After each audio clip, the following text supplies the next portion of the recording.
beginning to look a lot like Christmas. No! God, please, no! No! No!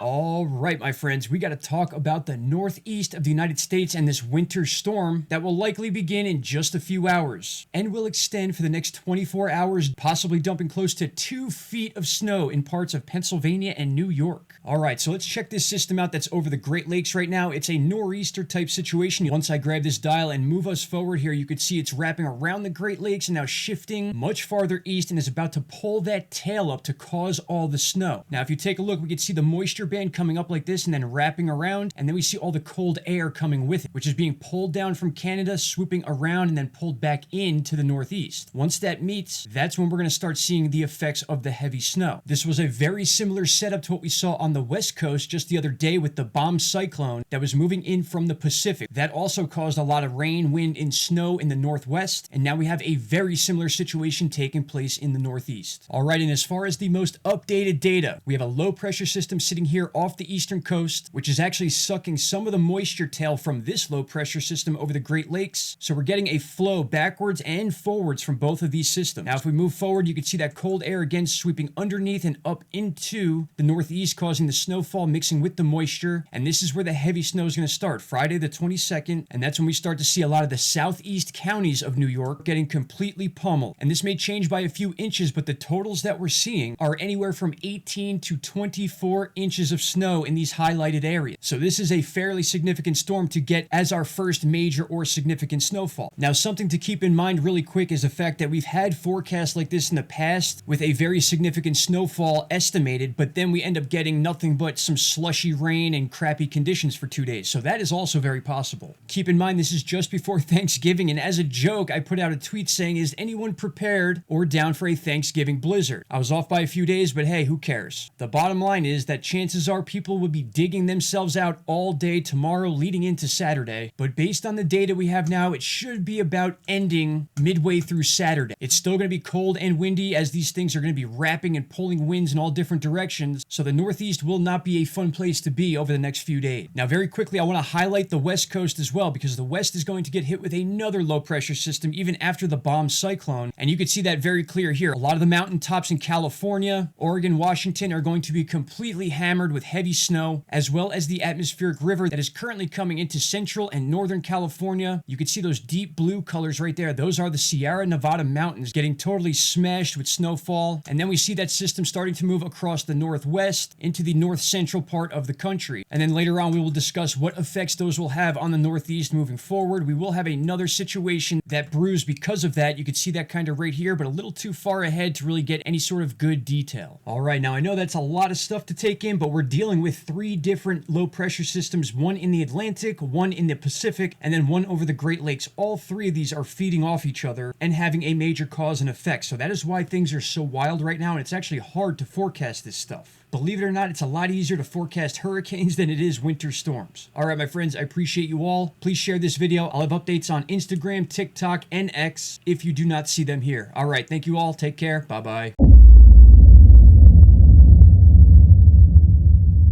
Stop right there, my friends. If you have not already, click that subscribe button and don't forget to hit the bell icon. Click all and you will get all notifications from this channel. And trust me, you won't be disappointed.